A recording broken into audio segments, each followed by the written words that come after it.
Governor Punjab Chaudhary Mohammad server Lahore में तकरीब से खिताब कर रहे हैं।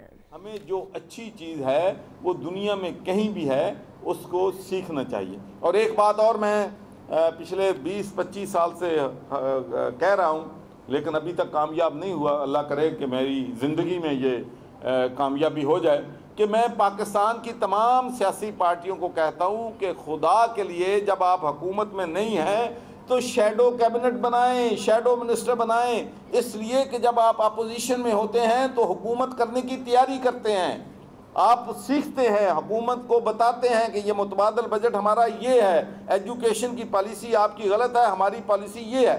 इससे एक हेल्दी डिबेट जो है मीडिया पे भी शुरू होगी और मीडिया जो अब बुला के 3-4 पार्टियों के लोगों को फिर उनको लड़ाते हैं जितना कुकड़ा नु लड़ाईदा है, तो वो भी ख़त्म हो जाएगा। फिर लोग बात करेंगे एजुकेशन पे, एजुकेशन के स्पोक्समैन होंगे एक शो में, दूसरे में हेल्थ के होंगे, तीसरे में इंफ्रास्ट्रक्चर के होंगे, चौथे में एग्रीकल्चर पे होंगे, तो ये पॉजिटिव डेवलप होगी। तो मैं ये भी कहना चाहता हूँ, लेकिन अल्लाह करे, मैं अपनी पार्टी को भी कोशिश करता रहा लेकिन कामयाब नहीं हुआ। उन्होंने कहा जी बड़े प्रॉब्लम हैं, पार्टी में लड़ाइयाँ शुरू होती हैं, लेकिन मेरा नहीं ख्याल कि ऐसी बात है, होना चाहिए। आखिर में मैं आपको मालूम है कि सिचुएशन बहुत टेंस है, चैलेंजिंग है, ख़तरनाक है इंडिया के साथ। जब प्राइम मिनिस्टर इक़्तिदार में आए थे तो उन्होंने अपनी पहली स्पीच में कहा था कि हम अपने तमाम नेबर से अच्छे तल्क़ात चाहते। अगर आप अमन की तरफ एक कदम बढ़ाएंगे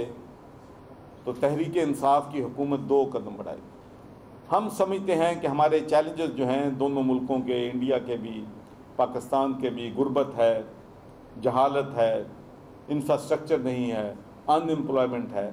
हमें जंग की बजाय अपने आवाम की हालत को बेहतर बनाने के लिए अपना टाइम देने की ज़रूरत है। तो ये हमारी बड़ी ऑनेस्ट ऑफ़र थी, लेकिन मेरा ख्याल है कि नरेंद्र मोदी ने हमारी इस ऑफ़र को संजीदगी से नहीं लिया। उसने हमारी इस अमन की ख्वाहिश को हमारी कमज़ोरी समझा। और पुलवामा के वाक़े के बाद आपको मालूम है कि नरेंद्र मोदी साहब ने कहा कि मैं पाकिस्तान को आइसोलेट करूँगा, मैं पाकिस्तान को दुनिया में तनहा कर दूँगा, मैं पाकिस्तान के अंदर जाके हमले करूँगा। तो पहली बात तो हम ये कहते हैं कि जो कैंपेन है कश्मीरियों की, उनकी लेजिटिमेट कैंपेन है और वो इंडिजिनस कैंपेन है। वो लोग जद्दोजहद कर रहे हैं अपने मुस्तकबिल के लिए, अपनी जो हक उनको यूनाइटेड नेशंस की सिक्योरिटी काउंसिल ने और अक़वाम मुत्तहिदा ने दिया है, वो अपना हक मान गए हैं। उनके हक पे डाका डाला गया है। लेकिन बदकिस्मती से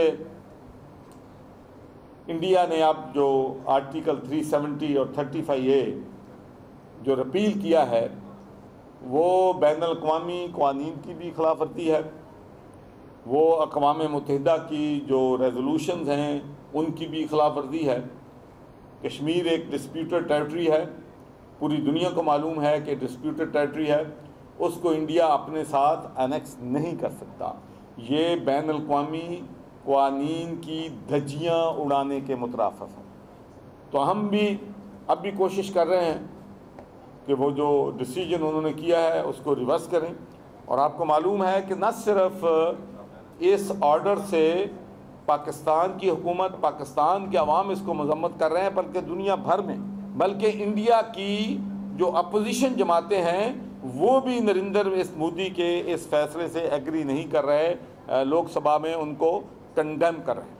लेकिन बड़ी बदकिस्मती की बात है कि जिस तरीके से नरेंद्र मोदी साहब ने गुजरात में मुसलमानों का कत्लेआम किया था, और वही तारीख़ जो है वो जम्मू और कश्मीर में दोहरा रहा है। वहाँ हमारे भाइयों के लिए, बहनों के लिए, हमारी बेटियों के लिए, बेटों के लिए उन्होंने ज़िंदगी जो है जहन्नम बना दी। नहत्ते मुसलमानों का कत्लेआम हो रहा है, बच्चों का कत्लेआम हो रहा है, औरतों का कत्लेआम हो रहा है, लोगों का कत्लेआम हो रहा है। तो हम इंटरनेशनल कम्युनिटी से गुजारिश करते हैं, अपील करते हैं कि वो इंडिया को समझाए कि उनका हक है, उनका हक उनको मिलना चाहिए। और पाकिस्तान की हुकूमत की तरफ से, पाकिस्तान के 20 करोड़ आवाम की तरफ से मैं कश्मीर के अपने दोस्तों को, भाइयों को ये पैगाम देना चाहता हूँ कि मुसीबत की इस घड़ी में पाकिस्तान के 20 करोड़ अवाम आपके शाना बशाना खड़े हैं और आपकी आज़ादी तक इंशाअल्लाह हम आपका साथ जो है देंगे। और मैं आपको ये भी बताना चाहता हूँ कि हमारी हुकूमत जो है बैनुल-अक़वामी जितने भी सरबराह हैं हम उनको भी लिख रहे हैं, यूनाइटेड नेशंस को भी हम खतूत लिख रहे हैं और हम अलर्ट कर रहे हैं अपने तमाम सफारतखानों को भी कि पाकिस्तान का केस जो है, कश्मीर का केस जो है वो बैनुल-अक़वामी बरादरी के सामने पेश किया जाए। और पिछले 2 दिन से मैं भी बरतानिया के मेंबर्स ऑफ पार्लियामेंट से, यूरोपियन मेंबर ऑफ पार्लियामेंट से टेलीफोनिक मैंने राब्ते किए हैं और उसका नतीजा भी निकला है कि माशाल्लाह बहुत से हमारे जो वहाँ पर बरतानिया के मेंबर्स ऑफ पार्लियामेंट हैं उन्होंने अक़वाम मुत्तहिदा के जनरल सेक्रेटरी को ख़त लिखे हैं, उन्होंने बरतानिया के प्राइम मिनिस्टर को ख़त लिखे हैं, उन्होंने फॉरेन सेक्रेटरी को ख़त लिखे हैं कि जो वहाँ पर इंडिया कर रहा है इनटॉलरेबल है, बैनुल इल्लीगल उसने स्टेप लिया है। तो उसके बाद एक और अच्छी डेवलपमेंट है कि बरतानिया की जो लेबर पार्टी है उन्होंने भी अपनी ऑफिशियल स्टेटमेंट दे दी है जिसमें उन्होंने इंडिया के इस जो उन्होंने रिपील किया है उसकी मजम्मत की है और बरतानिया की गवर्नमेंट से कहा है कि अपना रोल जो है उसमें अदा करें। तो हम अमन चाहते हैं, लेकिन इसके साथ साथ ही बहसीत कौम मैं समझता हूँ कि जो हमें नहीं जानते उनको जान लेना चाहिए कि जो कौम अपनी जानों की परवाह न करे तो उस मुल्क को, उस कौम को दुनिया में कोई शिकस्त नहीं देती। तो इस कौम के बारे में मैं हमेशा एक ही मेरा फेथ है, बड़े चैलेंजेस हमें आए हैं, बड़े क्राइसिस आए हैं, बड़े डिज़ास्टर हुए हैं, लेकिन दुनिया ने देखा कि पाकिस्तानी कौम डिज़ास्टर और क्राइसिस को निपटना जानती है। 2005 में देख लें आप, माशाल्लाह जब अर्थक्वेक के बाद 6 महीनों के अंदर अंदर हमारी कौम अपने पाँव पे खड़ी थी। ये डेवलप्ड नेशन जो है वो भी इतनी जल्दी अपने पाँव पे नहीं खड़े हो सकते। सैलाब आया है तो हमारी कौम माशाल्लाह पूरे तरीके से 6 महीने बाद अपने पाँव पे आ गई थी। और फिर आपको ये भी मालूम है कि आर्मी पब्लिक स्कूल में जब कौम का जज्बा देखें, हमारे लोगों की स्पिरिट देखें कि जब दहशतगर्दों ने हमला किया है तो वहाँ के जो टीचर्स थे, वहाँ की जो प्रिंसिपल थी तो अपनी जान बचा के भाग सकते थे, लेकिन उन्होंने अपनी जान